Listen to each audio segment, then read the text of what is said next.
l'ange que je voyais debout sur la mer et sur la terre leva sa main droite vers le ciel et jura par celui qui vit au siècle des siècles, qui a créé le ciel et les choses qui y sont, la terre et les choses qui y sont, et la mer et les choses qui y sont, qu'il n'y a plus de temps. Répentez-vous, car le royaume des cieux est proche. Jésus-Christ vient bientôt.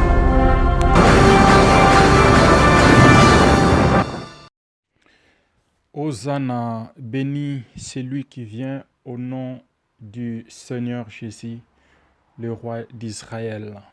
Je viens saluer le peuple de Dieu au nom de notre Seigneur Jésus-Christ, comme ça a été écrit dans le livre de Jean, chapitre 12, le verset 12, jusqu'à 13. Quand ils ont vu que le Seigneur entrait en Jérusalem, ils sont courus, ils ont pris les branches des rameaux et ils ont commencé à mettre là où le Seigneur Jésus devrait passer. C'est là où ils criaient « Hosanna ».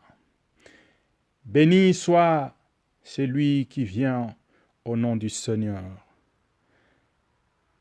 Je demande que vous soyez bénis, toute personne qui écoutera ces messages, que l'inquiétude qui couvre vos cœurs, qui couvre vos pensées, que ces inquiétudes aillent loin de vous au nom puissant de Jésus. Car quand Jésus est avec vous, personne qui peut vous affliger par de pensées négatives. C'est moi, le frère Aaron, je viens encore encourager le peuple de Dieu. Si nous voyons ce qui a été écrit dans la parole de Dieu, précisément, ce n'était pas pour le païen. Le Christ est venu pour le juif car il fut envoyé par Dieu le Père pour venir réconforter une nation choisie, les Juifs. Les Juifs étaient les nations choisies. Quand le Seigneur est venu, nous le savons très bien, c'était pour eux d'abord. Alléluia. C'est pour cette raison, tout ce qui est écrit dans la Bible, et tant que chrétiens, nous concerne d'abord. Il y a quelque chose que le Seigneur m'a mis à cœur pendant que j'étais en train de lire ma Bible, et il m'a dit, partage cela à quelqu'un qui est quelque part. Aujourd'hui, l'inimitié est entrée dans l'Église. Les frères et les sœurs rient, mangent, boivent ensemble, mais leurs cœurs ne sont pas pires vis-à-vis de chacun. Comment cela se manifeste? S'il y a un problème qui surgit entre frères et sœurs, le frère ou la sœur n'a pas le courage de dire à son frère ou à sa sœur ce qui se passe. Il préfère aller critiquer, aller parler en mal de son frère, de sa sœur, non seulement chez une autre chrétienne, mais généralement chez le païen. Alors, un pasteur qui peut-être tant qu'humain commet l'erreur, le membre de l'Église préfère aller critiquer leur pasteur ou leur prophète ou leur apôtre ou un dirigeant de l'Église chez le païen. Mais bien aimés, tous ceux qui parlent en mal contre les enfants de Dieu n'hériteront pas le royaume de Dieu. Car la Bible dit, tout ce qui sort dans nos bouches, c'est ça qui nous servira un jugement au dernier jour. Faisons attention de la manière dont on parle au nom de nos frères et de nos sœurs, même si dans les social médias, beaucoup de critiques qui se passent, soi-disant un homme de Dieu a fait cela, ou celui-ci a fait ceci. Faisons attention. Ce sont les choses que les serviteurs de Dieu qui sont connectés avec Christ ne doivent pas se retrouver. Quel est le sentiment que nous devrons avoir? Vous savez, l'apôtre Paul a énuméré un conseil. Si tu ne sais pas que tu as été créé par l'image de Dieu, laisse-moi te dire que tu as été créé par l'image de Dieu. Mais Dieu, quand il t'a créé, il t'a doté une puissance, un honneur qui sera au-dessus de ce que toi tu es en train de penser que tu as. Alléluia. 1 Corinthiens chapitre 6, je vais rappeler un frère, je vais rappeler une sœur. Comment tu es, comment tu dois te considérer. Il dit ceci, 1 Corinthiens chapitre 6, verset 1 d'abord, « Quelqu'un de vous, lorsqu'il a un différend avec un autre, ose-t-il plaider devant les injustes et non devant les saints? » Donc, si tu as un problème, mon frère, avec quelqu'un, ou malentendu, bien entendu, il faut savoir que ce n'est pas bon d'aller critiquer ou plaider. Ça veut dire parler de ce problème chez les injustes. Qui sont les injustes? Les gens, parfois, qui ne sont même pas dans votre église. Les gens qui sont païens. Les gens qui ne partagent même pas parfois la même foi que vous. Généralement, c'est ce que nous faisons souvent. Alors, l'apôtre Paul dit que ce n'est pas bien. Si nous avons des différends entre nous, parlons-en aux saints. Tu es saint, ma sœur, mon frère. Ma sœur, tu es sainte. Et mon frère, tu es saint. Le verset 2 dit ceci. Ne savez-vous pas que les saints jugeront le monde? Si toi, tu n'es pas saint et que tu as l'habitude de critiquer, comment Dieu peut te donner la responsabilité de juger le monde? Quand nous prêchons, nous évangélisons, nous condamnons les œuvres méchantes, nous condamnons les actes qui sont impurs, nous condamnons les choses qui ne sont pas agréables aux yeux de Dieu. Entre autres, c'est le pouvoir que Dieu nous a donné de condamner, de juger le monde. Mais comment faut-il que toi, un chrétien, qui est là et en train de parler en mal, comment on peut te donner la responsabilité de juger le monde? Et si c'est par vous que le monde est jugé, êtes-vous indigne de rendre les moindres jugements? Comment peux-tu juger quelqu'un si toi-même, au-dedans de toi, tu n'es pas pire? Au-dedans de toi,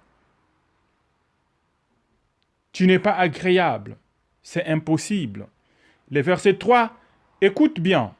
Dieu te donne la responsabilité de juger même les anges. Si tu ne le savais pas, mon frère et ma sœur, ne savez-vous pas que nous jugerons les anges et nous ne jugerons pas? À plus forte raison, les choses de cette vie. Tu es saint et Dieu te donne la responsabilité de juger les anges. Mais bien aimé, il faut savoir de quel pouvoir que le Seigneur nous a dotés étant que les racheteurs qui nous a fait par son sang. Regarde le verset 4. Quand donc vous avez des différends pour les choses de cette vie, ce sont des gens dont l'Église ne fait aucun cas que vous prenez pour juge. Le verset 5, l'apôtre Paul avait honte des chrétiens qui critiquent, qui jugent ses frères, qui parlent en mal. Il dit, je l'ai dit à votre honte, ainsi il y a parmi vous pas un seul homme sage qui puisse prononcer entre ses frères. Mais un frère plaide, notez bien le verset 6, mon frère et ma sœur, mais un frère plaide contre un frère, et c'est là devant des infidèles. C'est déjà, certes, un défaut chez vous que d'avoir des procès les uns avec les autres. Pourquoi ne souffrez-vous pas plutôt quelque injustice? Pourquoi ne souffrez-vous pas plutôt quelques injustices? Pourquoi ne vous laissez-vous pas plutôt dépouiller? Mais c'est pour qui commettre l'injustice et qui dépouille. Et c'est envers ses frères et c'est envers de frères qui vous agissez de sorte. L'apôtre Paul a vraiment honte de voir que actuellement même nos frères et nos sœurs se jugent entre eux-mêmes d'un œil critique. Alors, il dit, on se plaide, on se chamaille, on se discute, on se trahit, on se soupçonne, on dit de n'importe quoi. Chez qui? Chez le païen. Alors, l'apôtre Paul nous dit que pourquoi continuer à vous dépouiller? Ce dépouillement, c'est définir la réputation de ta sœur. Définir la réputation de ta sœur. Ce sont les choses qui se passent. Parfois, on peut endurer aussi certaines injustices qui nous sont imposées. Mais néanmoins, nous devrons savoir que l'injustice, quand nous endurons cela aura toujours le prix au niveau de notre Seigneur, si nous sommes innocents, bien entendu. Et nous faisons cela entre nos frères. Mon frère, ma sœur, je voulais justement donner ces conseils par les directives du Saint-Esprit. Quelle est la méthode qui est appropriée, ou les méthodes, si je peux mettre ça au pluriel, qui sont appropriées? Aujourd'hui, dans le monde, nous voyons beaucoup des églises. Un musulman est très difficile de trahir son frère musulman, même si ce qu'il est en train de faire est mauvais. Les catholiques, eux-mêmes également, c'est difficile de se trahir des choses frauduleuses qui se passent dans leur communauté catholique. Les bouddhistes, c'est vraiment difficile de voir un bouddhiste est en train de critiquer un de ses frères ou de sa sœur.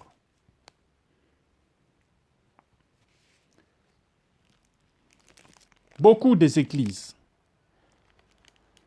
Mais les branches qui viennent des catholiques, chrétiens que nous sommes, aujourd'hui nous sommes en matière de critiques entre frères et sœurs, entre pasteurs, entre bishops, entre apôtres, entre nous et la haine.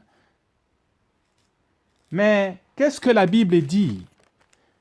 Si même un frère te fait mal, quel est le procédé biblique que le Seigneur Jésus-Christ a mis en place et que nous également, nous devrons suivre? Si tu as entendu quelque chose à ton frère ou ta sœur, ne parle pas. Qu'est-ce que tu devrais faire normalement, même si tu entends, même nous, par exemple, qui prêchons dans les social médias, parfois le Seigneur peut te donner une vision à propos d'un homme de Dieu ou d'une femme de Dieu. Ne te précipite pas de donner ces messages dans les social médias. Ce n'est pas bon, mon frère. Ce n'est pas bon, ma sœur. La première des choses, le Seigneur, est-ce qu'il t'a dit de publier cela dans les social médias? Non. La première des choses que le Seigneur nous fait montrer les visions ou les vies de certaines personnes, c'est deux choses. D'abord, de prier pour eux, si c'était d'une manière mauvaise, afin que ces derniers puissent se repentir. Demande à Dieu, est-ce que veux-tu que je contacte la personne ou tu m'as montré seulement son état d'âme afin que je puisse intercéder pour lui? Le Seigneur te répondra s'il faut contacter la personne.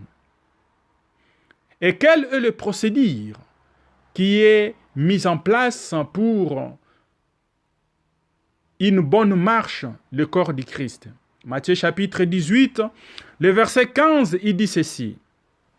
15 à 18. Si ton frère a péché, va et reprends-les entre toi et lui seul. S'il t'écoute, tu as gagné ton frère.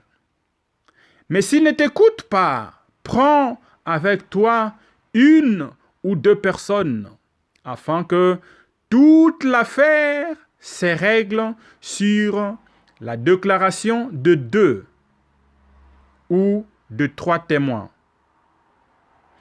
Et s'il refuse de t'écouter, dis-le à l'Église. Et s'il refuse aussi d'écouter l'Église, qu'il soit pour toi comme un païen et un publicain. Mon frère, combien d'entre nous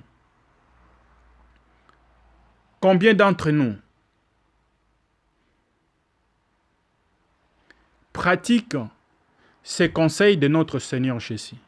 La première des choses, dès que tu rêves, un frère ou une sœur d'une mauvaise façon, et certainement même, ce n'est pas Dieu qui t'a parlé, peut-être c'est le diable qui est venu pour mettre division, conflit en fait entre toi et cette sœur ou entre toi et cet homme de Dieu. Au lieu de redemander le Saint-Esprit, toi tu es là, la première des choses avec le maillot de bain. Encore, les social médias maintenant, il suffit d'envoyer un audio et on ne sait même pas dans quelle position où tu te trouves. C'est vraiment, vraiment ridicule dans le corps de Christ. Alléluia. Mais bien aimés, beaucoup nous répondront devant le trône de Dieu. Aujourd'hui, nous les serviteurs de Dieu, c'est nous plutôt qui repoussent encore les gens que le Seigneur Jésus-Christ est mort pour eux. Au lieu que nous soyons pleins de compassion, au lieu que nous soyons là pour réunir, pour édifier ces âmes, mais nous sommes là plutôt pour les dépouiller encore, comme a dit un Corinthien. Mais bien aimé, la Bible dit, si tu as entendu, ou tu as rêvé, ou tu es indifférent avec un frère, la première des choses, il faut d'abord aller toi seul avec lui. Parle avec lui. Et si il ne t'écoute pas, ça veut dire qu'il donne ses raisons valables. Selon lui, ou bien la conversation entre vous deux s'est terminée avec les divergences des pensées ou de paroles négatives. Et là, tu peux maintenant chercher une deuxième ou troisième personne. Et ce sont les gens qui doivent être matures pour venir réconcilier, se réconcilier ou vous réconcilier. Alléluia.